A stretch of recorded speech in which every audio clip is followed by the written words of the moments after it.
Isang singer-actress ang muling mapapanood sa entablado ng ASAP matapos ang ilang taong pamamahinga sa noontime musical variety scene. Sa pagbabalik niya sa ASAP, inaasahang muling mag-iingay ang kanyang mga tagahanga na matagal ding naghintay sa kanyang grand comeback number. Naging bahagi siya ng Kapamilya Musical Variety Show sa loob ng ilang taon kung saan ipinamalas niya ang husay sa pagkanta at pagsayaw. Bukod sa pagiging singer, nakilala rin siya bilang actress na bumida sa iba't ibang teleserye at pelikula.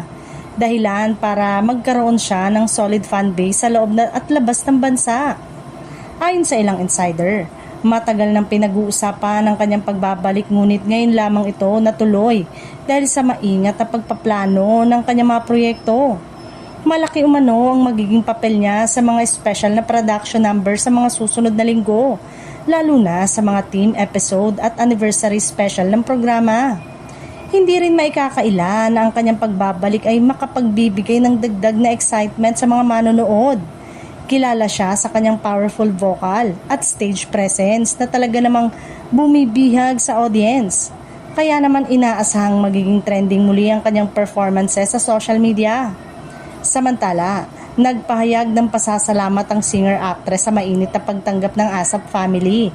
Aniya, pakiramdam niya ay tila wala siyang iniwang pamilya sa programa dahil ramdam pa rin niya ang suporta at pagmamahal ng production staff at kapwa performers. Sa kanyang pagbabalik sa ASAP, siguradong mas marami pang pasabog at world-class performances ang dapat abangan ng mga kapamilya viewers. Isa lamang ito sa mga patunay na ang tunay na talento ay laging may lugar sa entablado at sa puso ng mga manonood.